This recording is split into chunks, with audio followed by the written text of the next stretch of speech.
You are now listening to the I Think I Love My Wife podcast. And this is your best friend's best friend, Chidozie Okafor, ready to take you on another journey. Are you with me? Because I'm ready. Let's get it. This episode is sponsored by Nello Effect, a coaching and consulting service that helps people turn mindfulness into action as they navigate the dating world as well as their relationships. Follow on Instagram at nello.effect and find more information in the episode description.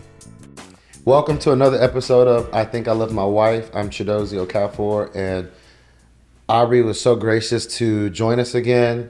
I want to just go straight into the questions that we were talking about, the discussion points around long distance and the adjustment that you have to make when you once you get married and start living with each other.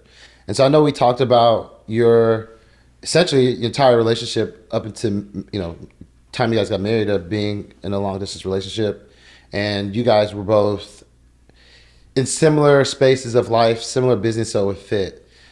How do you imagine if you were with someone with more time, or that was more challenged by the long distance aspect of the relationship? How would you have navigated that?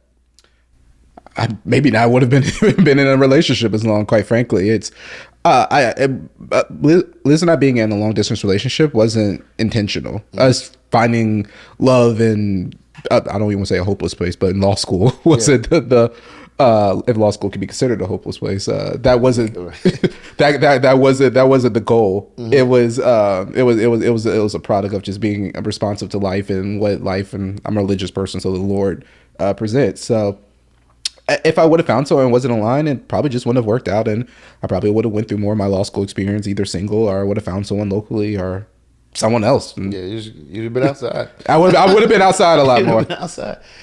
So when you think about your coming to the point, we were talking about roles and responsibilities that you guys have discussed, and I'm jumping around a bit, but when we left off, you were talking about how you guys were aligned in some of those conversations. And I hate to go to like the ones that trigger people, like cooking, because there's a lot of different, what I call the business of a relationship, the things that have to happen. Mm-hmm. If there were areas that you guys weren't aligned in, how do you, what do you say to people that are navigating that conversation around roles, responsibilities, the business of a relationship, and they aren't aligned? Whether level of effort isn't the same, what good or sufficient looks like isn't the same, or who does what isn't aligned. I think for me, it goes back to, I think I mentioned this in the last episode. I had designed this purpose-built life for me, this life of a meaning and service that would exist, be bigger than me. If things fell that way, and that doesn't even necessarily mean politics. It just means I wanted to shape and influence and help, use whatever platform I have to help people. That was my anchor. And everything, law school, career, family, was built off of that anchor. So for me, some of those other things were more of how can that help enable me to be the best person I could be. And one of those things was being a great husband and great father. I can't influence the world if I can't take care of my family. So it was finding someone that was aligned to that. Mm-hmm. And once I found that, the rest of the shell was easier to form. I learned once the right person's there, maybe, and this came with a lot of self-realization over the years, maybe I wasn't so hard on changing diapers or cooking or taking out the trash. I'm just throwing out random things. Yeah. So for me, I don't know if it was the intentionality of saying this is what I must have. I don't know if it's still like that. I mean, there's maybe some things if I dug deep enough that I probably would prefer not to do, but it's more for me, even to this day, around how can everything around me help enable me, one, to be a great father, to be a great husband, be a great Christian, but also enable me to do all these other things that I aspire to do in my life. Yeah. No, I that makes sense to me. And you talking triggered a thought in my head, because I do believe when you find someone that you care about that fits, and I don't mean like you meet that person and it fits automatically. That might happen, but that's far and few between.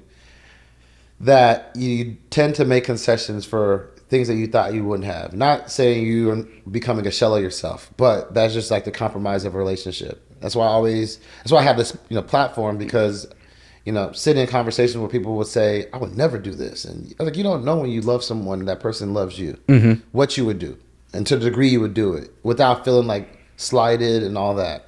However, in your response, it made me think about like the journey to get there, because it doesn't happen overnight. And I guess more so, I want to know like your thoughts on my perspective here, because I think people are in a rush to see, like, to have. I always say that we're in this like Amazon culture. We want everything instant. We want the relationship to work as quick as a package. Fail fast. Yes, we're not even fail fast. Like, that's at least strategic, right? We just want it. We there's an expectation of it. It works or we're out. Like, the works the way I want it, as quick as we want the package to come. And that's not how relationships work. And that point where you are like, I'm at a point where I am willing to make concessions, evolves over time.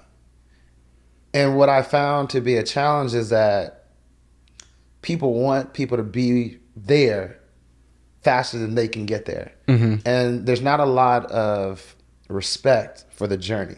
And there's some people that I'm not saying that people are perfect and people don't bullshit and people are playing the game, because you have to vet people. Right. But I do think that if you, all things being equal, and someone is really taking this serious, I think there's a lot of love lost because people aren't patient to show grace, to allow people to develop those feelings and that desire to then do what you expect them to do. They want it overnight. Like, what's your take on that? I actually think the term "fail fast" actually does fit in that. One, actually, ironically, that is an Amazon principle. But I think the principle is rooted in the concept of we're not giving up on a strategy per se. It's like, let's do it, test it. If it works, let's figure out if it works quickly. If it doesn't, throw it away. If it does work, or take the elements that work and you build towards it. I think in a relationship term, from what I've heard, a lot of my friends, peers have said both then and now, is they get to a point where they want companionship, they want everlasting, they want like that longevity. So they meet someone and very quickly it's like, this doesn't work, fail fast, eject. I don't have time to spend days, months, years trying to figure out someone that doesn't work. I could have easily fell into that, again, being laser focused on other things. I think in practice though, I think the reality is you find someone that you think there's compatibility and there's potential there. And then once you are aligned on your goals, you're aligned on being monogamous, or if that's your thing. Apparently that's not everybody's thing anymore. And that's okay if you both are aligned with that. So figure out what your vision of a relationship looks like. And then from there, fail fast on different goals. Fail, like, if you realize, take living in one certain type of way, living downtown, if that's your thing, try it out. Doesn't work, eject, move to something else. As long as you define what those core goals are, everything else can be figured out. You can figure it out as quickly or slowly in a relationship as you want. That's true, but I guess, and I understand the spirit of what you're saying. So we're talking about the same thing, but the paint looks different. Okay. In the sense of, correct me if you think I'm wrong. I think when I hear fail fast, I think there's an expectation that, like, if I fail, to your point, move on, right? There's an acceptance that there's a probability that I might fail, or there's a likelihood to fail, so that if it's not going, we move on to the opportunity for the next one. The reason why I challenge the fail fast term is because I don't think there's an expectation that it will fail. I think there is, like, people are either protecting themselves of the potential of being hurt, or it just failed and they're hurt by it. Like, it wasn't like, oh, I might fail. They wanted it to work, and they might even stay longer than not a long time, but they stayed long enough to be so vested in that's probably the term. Okay. I feel like when you fail fast, you're not vested as much until you've got to the point where you determine, is it succeeding or not, right? You're like, hey, we're moving forward, I'm testing this, right? I don't think you're that vested when you're testing something. And then when you say, okay, I see success, now you get more invested, so that if you need to pull out, you can pull out. I don't think people are thinking about it in the sense of, this is a test. I think they're like vested, and then there's hurt because it didn't work out. And for protection mechanisms, all right, I'm going to cancel so I don't get hurt more.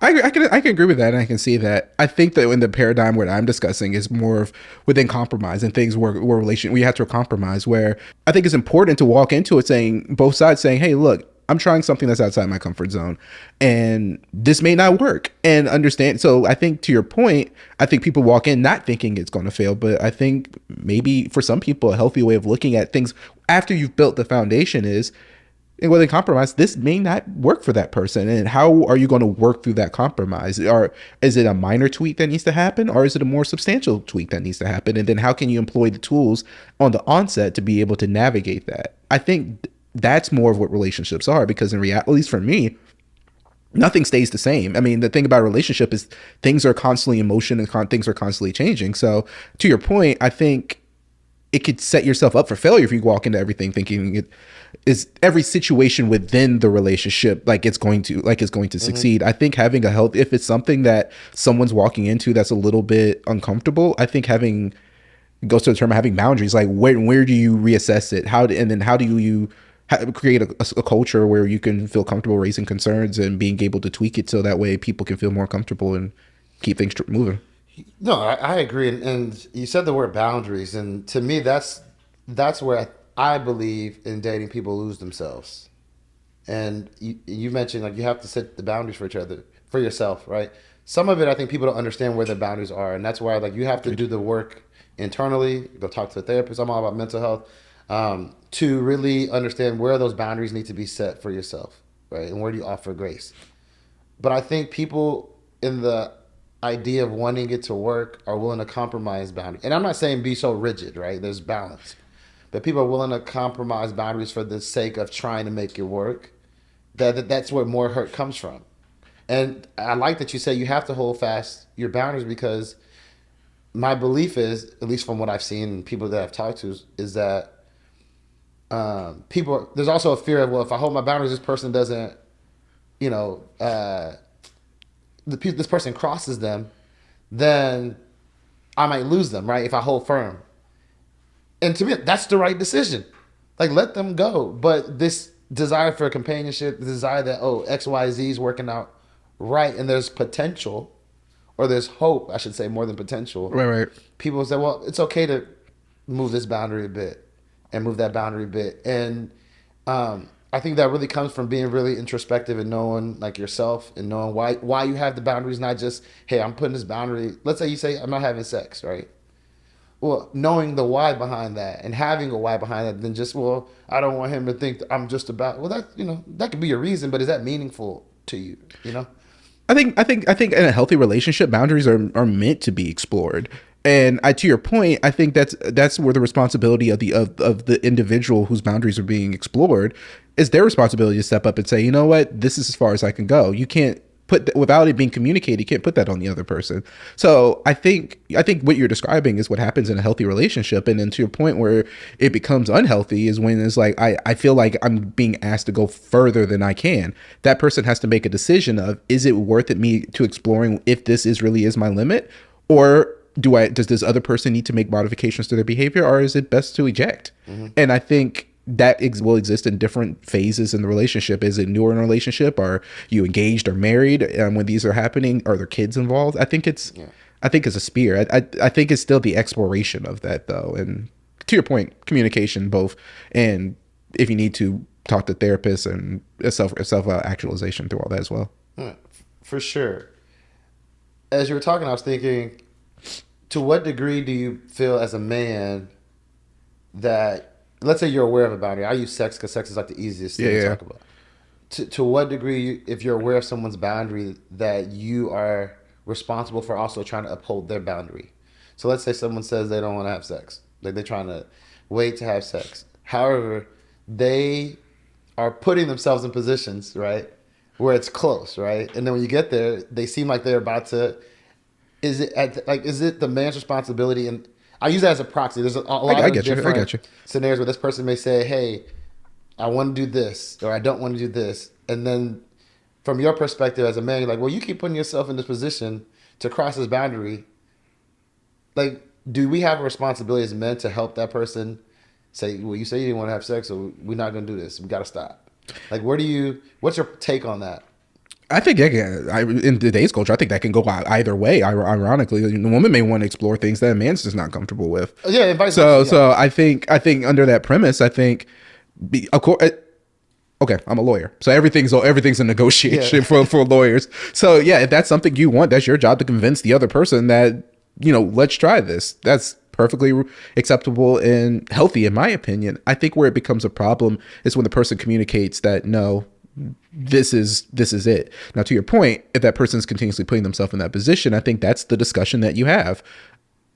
I don't want to misread things, but it seems like we get to the same place. You're saying one thing, but I'm invited to get to the same position that leads to this activity, and you shut it down. Is this where the boundary is set? Well, I have to shut it down for you. Right. So it's like, what's going on with this? Yeah. The core of everything is communication. If I could go back to college and really enforce one thing, it's communication. I think communication in your job space is important, but also in your personal life. And I think that's 70% of the ways that you define success as an adult, regardless of the space, is communication. I think just for me, becoming older and just asking questions and digging and probing and getting to the root of issues, I think that's how I've been able to navigate relationships. And to your paradigm, I think that's how you navigate that. No, that's the only way you can. Yeah, no, I agree. And you mentioned like the correlation between work and the personal, and we could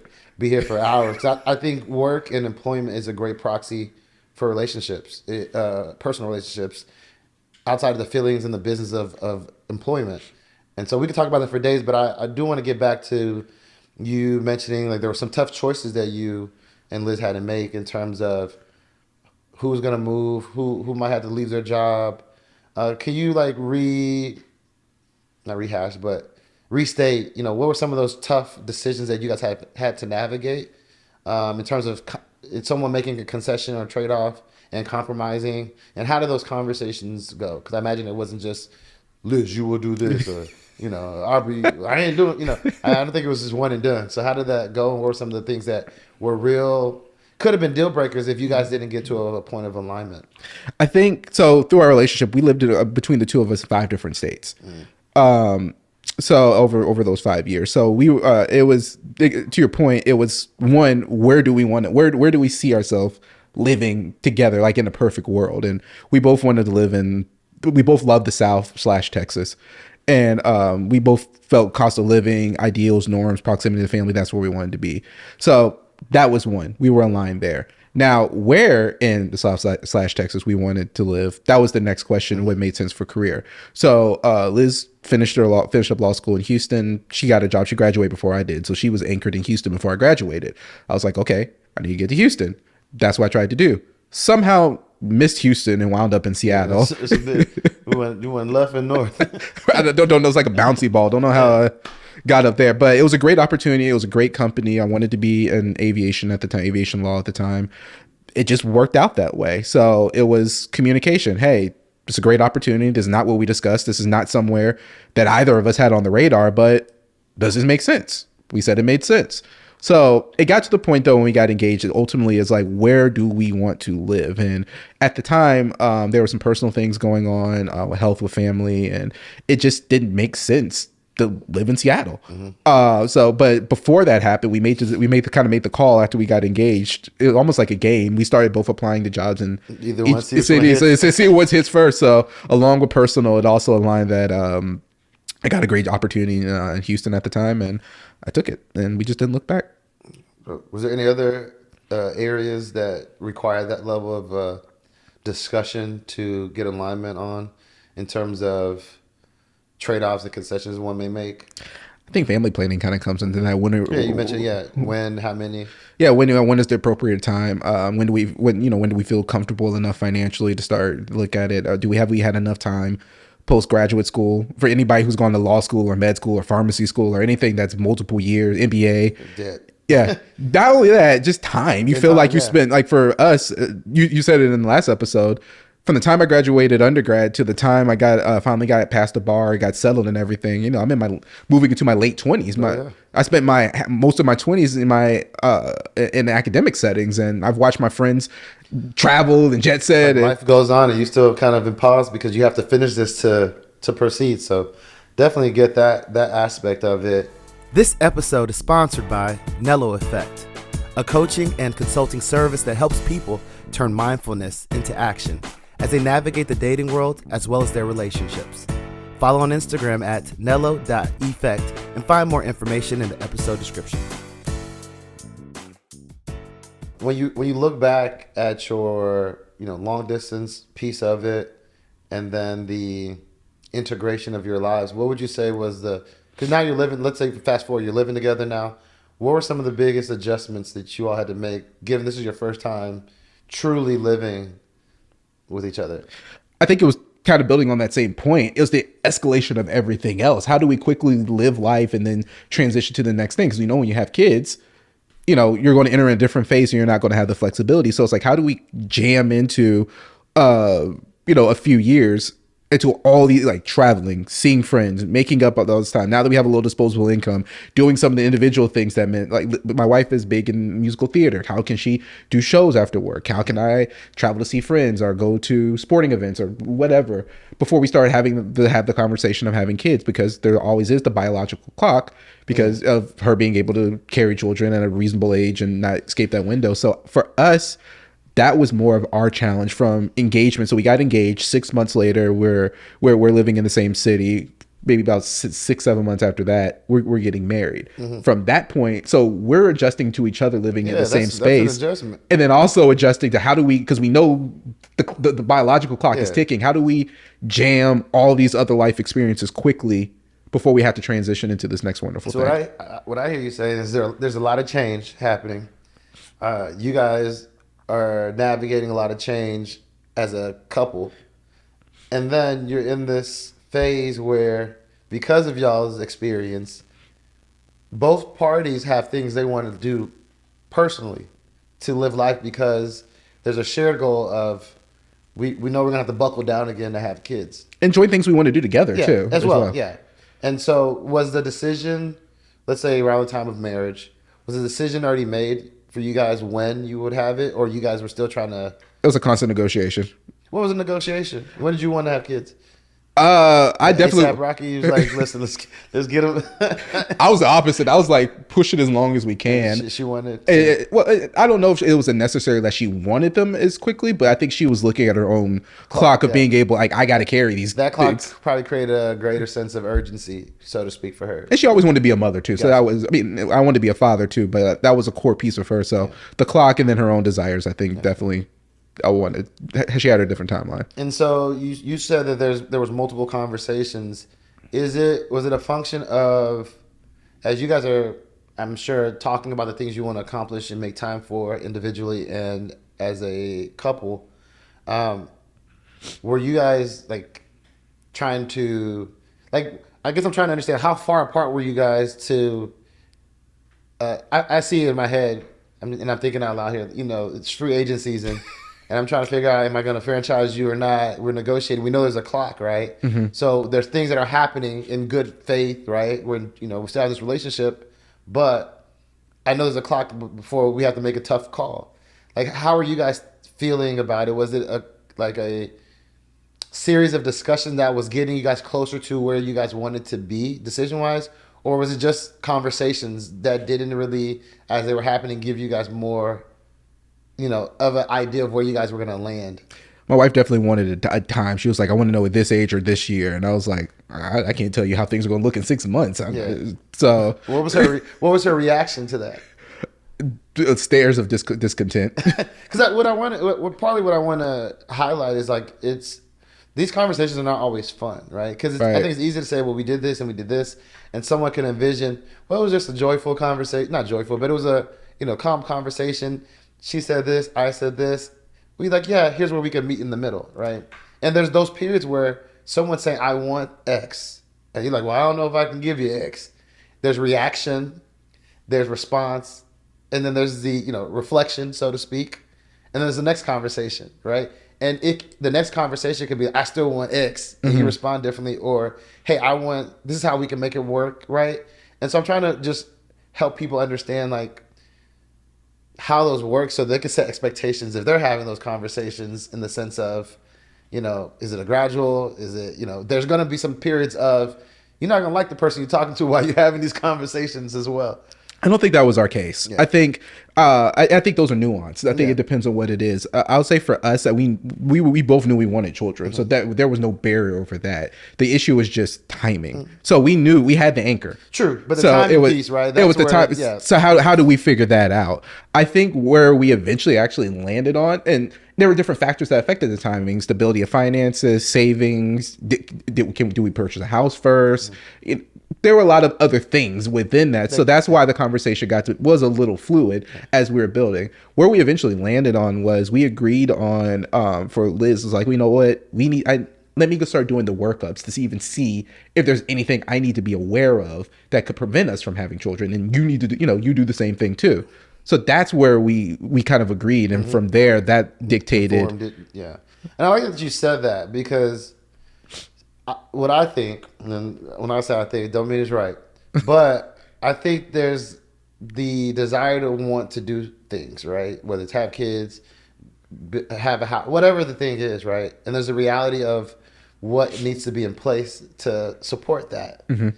And sometimes one side wanting X doesn't always see the journey or what is required. And even in communicating, it's still a challenge. And so I like that you said that, like, hey, there's factors there, that it's not just what do we want, but what needs to be in place. What are other things that we also need to go do?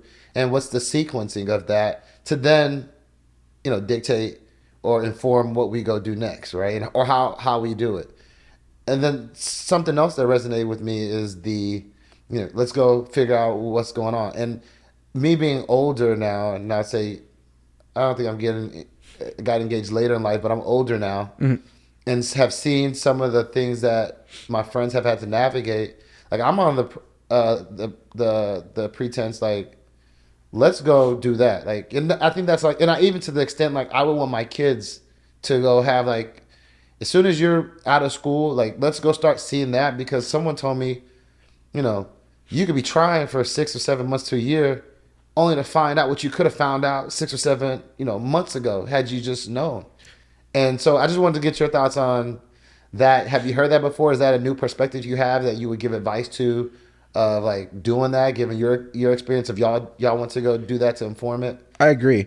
I agree wholeheartedly. And I think it's something that both people need to do. And I think that's not a discussion that's had amongst men. The conversation historically has always been, it's the woman's fault. The woman's body's broken. Mm-hmm. Oh no, there's scientific things that were low sperm mobility or fragmented sperm or other things that can prevent conception, and it has nothing to do with the woman. So I agree. It's a simple test, and it's go get yourself tested, and like you said, both parties, and just know.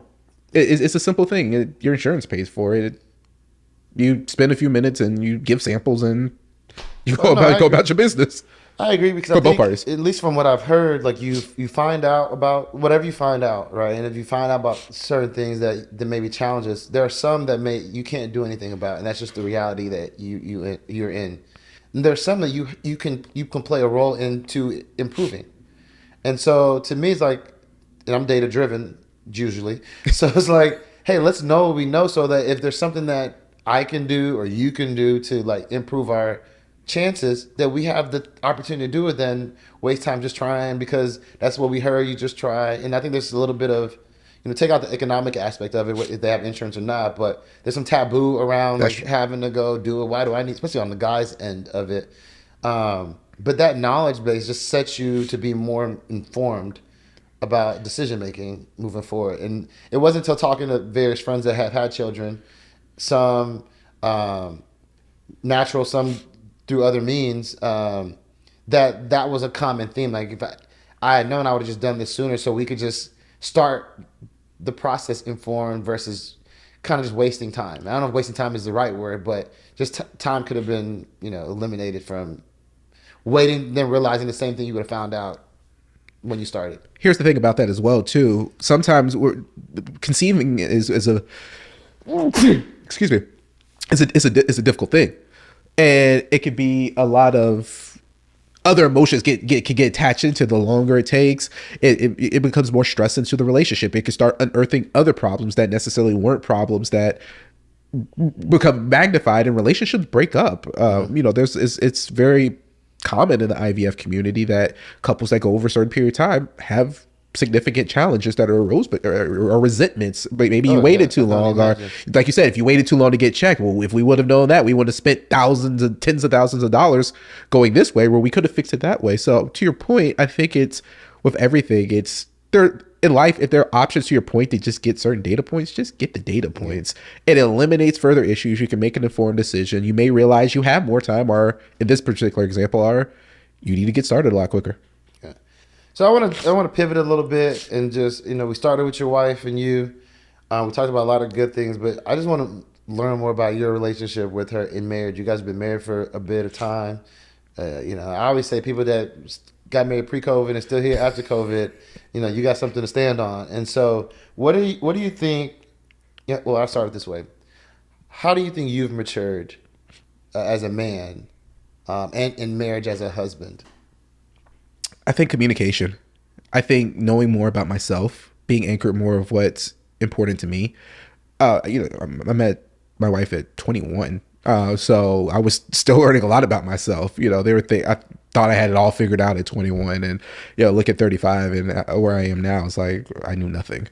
Maybe I didn't know as much as I did. Let me not discount 21-year-old Aubrey, but Give him some credit. give him some credit. He got you here.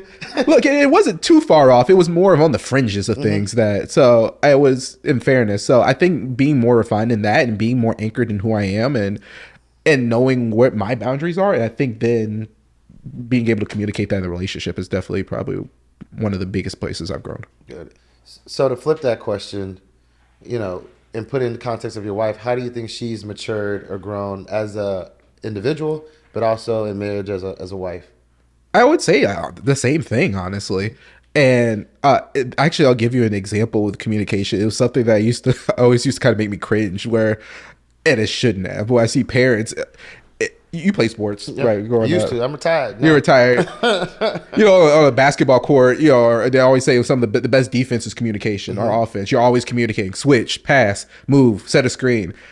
I used to see couples do that with newborns, I used to be like, I don't want to be running a 2-man weave trying to change diapers. But what I did know now that I have kids is there's a beauty within that, and there's a poetry within that. And I think when you get to that level of relationship where you're running a 2-man zone, changing diapers, cooking food, having to say, hey, got the diapers, hey, I need this, hey, and you're just kind of moving in poetry, I think that helps facilitate other conversations much more easily that come up in the relationship. Yeah. And I would say that we've developed that over the past couple of years. What would you say is the big? You don't have to be the biggest. That's a qualifier. But what do you think's been a meaningful lesson you've learned from your wife? Not a lesson, but just something you've learned from her. It don't have to be a lesson.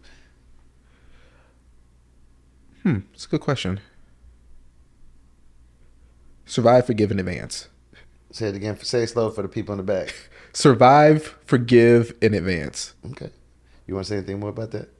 I mean, every relationship is going to have its ups and downs and challenges, and we don't have like a big salacious or anything. I don't want to create the aura there, but if you're not apologizing and self-reflecting and in a relationship, then something's not right. So I would say surviving the tough moments for the faults that I may have or that she may have, apologizing, acknowledging what those are, and move past those. And, if there are things that you can move past and grow from that. Yeah, I like the acronym.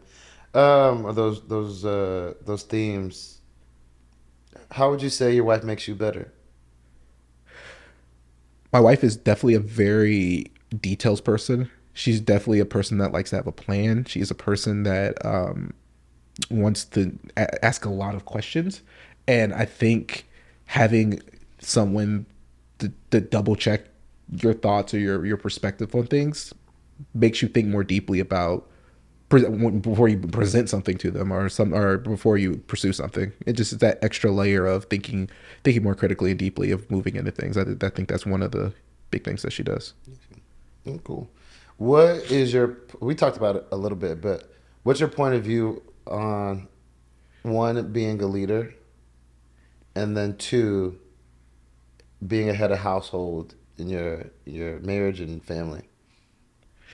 I think being a leader, you have to be flexible. I'll actually say something that someone told me the other day. They said, "Hey, once you tell me something, I can't forget it."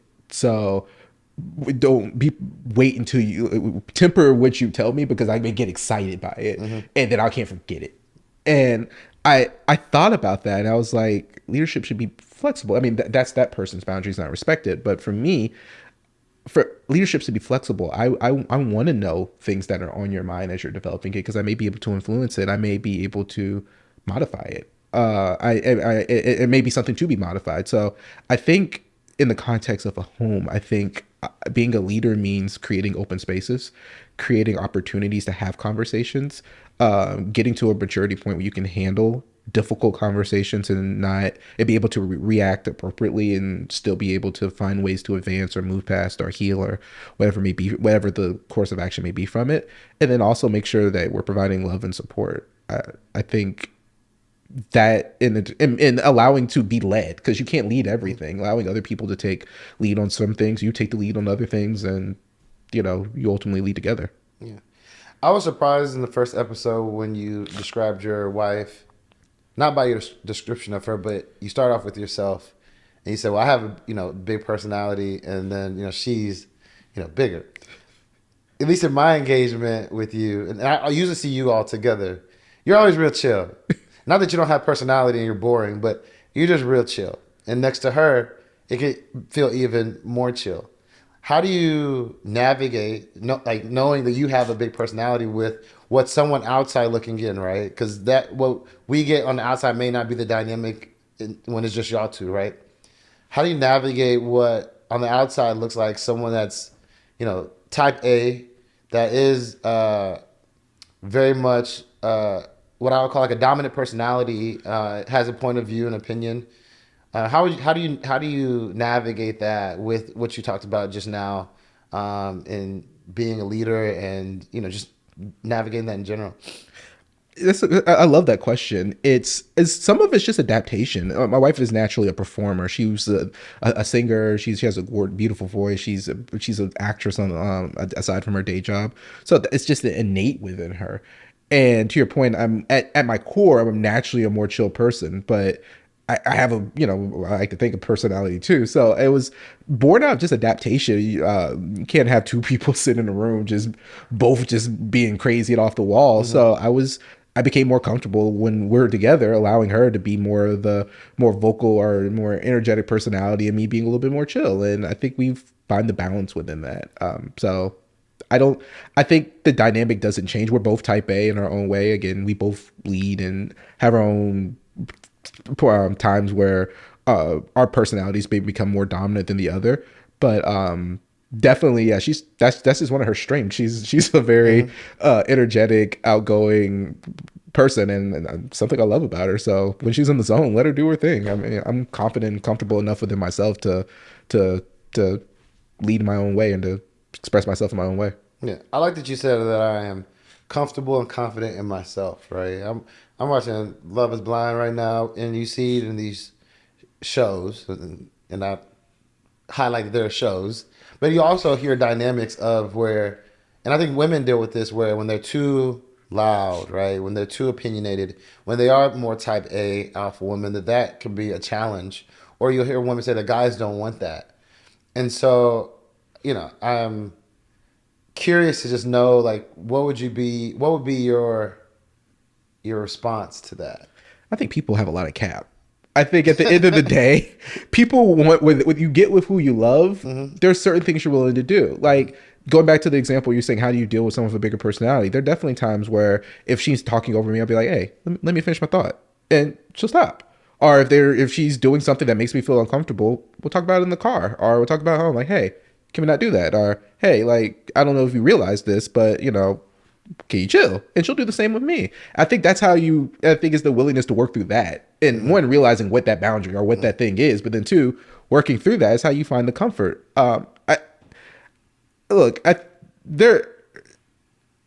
People who say they don't want one thing, oftentimes when they're presented with something that they really like, they're willing to let things go. Like, I would dare most guys to say, if Beyonce loved you today, or fell in love with you today, but she has a more dominant personality with you, would you say no? I mean, everyone has a boundary. Everyone has a sure. thing. So I think that's just the thing. When you find the right person, you figure out what that quirk is, and realize how, and you quickly figure out how much are you willing to live with that. So that's why I say there's some cap within that. Oh no, I get it. I mean, relationships are all also about leverage. Most people know where they stand in the pecking order and know, or at least have a sense of if they, are punching above their weight or below. And if you feel like you met someone that you're punching above your weight, you're more likely to deal with some things that you said you wouldn't. And if it's below, if you feel like it's below your weight, then you get annoyed by some things because you're like, I shouldn't be dealing with this, and I'm with you. That's really where the issue is, and that's where it comes to mind. And so I always just wonder how people navigate that because, one of the things you mentioned. Well, let me take a step back. You saying that you guys had the conversation, and you can say to her, "Hey, you're doing a lot right now, right?" And she receives that. To me, what I get from that, there's an awareness that I am like that I can be like that, to say I'm being reminded and I need to modify it, right? I don't know, a lot of people have that awareness. So then what happens when that's communicated? Defensiveness comes, right? And then now you have a fight about a fact, essentially. And so I highlight that point because I think self-awareness is important. And if you're not aware about truths about yourself when it's called out, which I think relationships, when you're in a healthy relationship, your partner is one of the biggest mirrors you have. Good, telling you you're beautiful, hey, you're strong, you're great, and also telling you, hey, you're doing a lot right now, right? And when you're aware that that's possible, and that is a characteristic that you hold, you're not always as defensive when you hear it. It's like, okay, notes, appreciate it. I also don't want to be this way, so thank you, right? right? And so that's not, I say that to say, like, I got that out of what you were saying, but it's also a note for you guys. If you don't know yourself, do the work. Go to therapy. There's nothing wrong with it. It is just a great way for you to get the tools and awareness of your realities to then be able to navigate life a little bit better and in a more realistic manner. So that was more for the people. I just want to make sure I extracted the right insight from when you said, hey, chill out. Because someone, you've seen it, someone said that and it blows up. Like, what do you mean, chill out? Right. And you talking on 30. So I think it's some things to that. I think some of it's trust. Oh, good word, yeah. Do you feel, do you have the trust of that person that your intentions are coming through? I think some of it's subtlety. Sometimes it could be subtle. It could be, using that same example, like if you're having something to say, just touch the leg. That's what I'm working on. Subtle, because you talked about culture influence. Nigerian culture is brute force. No one wins by being subtle. No one wins by, and there is I call it like power players and finesse. There is a beauty of finesse, right? And that is what, when we talked about before, like, hey, poker players, and I'm like better. Also, what I've learned in my poker playing is finesse, right? Right. And the art and the strength in being subtle sometimes, right? And if we're being vulnerable here, like, that's something I'm working on. It's like you don't have to keep hammering the point. There's ways that you can get your point across in a manner that may not be the way you're accustomed to seeing it done or used to seeing success, that is equally or even sometimes more effective than what your comfort move is. You talk about Nigerians, and I see this a lot of, like, the uncles and the OGs in our community. Oh, yeah. My favorite people to see, like, they don't have to yell, they don't have to talk. They can make they may have a very extroverted partner, and I've watched them growing up through my time growing up.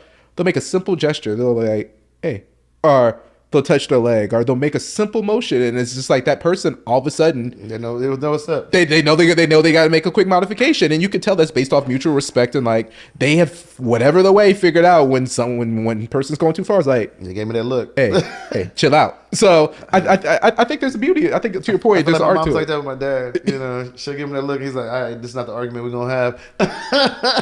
Exactly. She's like, she gives me that look, and he without saying, talk about, you guys find that rhythm and communicate. You've communicated enough through nonverbal and verbal where you don't need the verbal anymore because the look has told you what that means. So I'm getting the look now, and we're running a bit out of time, and so I want to make sure that we, there's a few more things I want to talk about, and we didn't get to our rapid fire, quick fire questions. Okay. So I want to make sure we do that. If you guys want to hear more about Aubrey's story, you want to see how he responds to the quick fire questions, make sure you check us out next week. Stay tuned. Make sure you subscribe to YouTube and follow on Instagram at Think Love Wife. Until next time, you know what it is. I hope the conversation keeps going.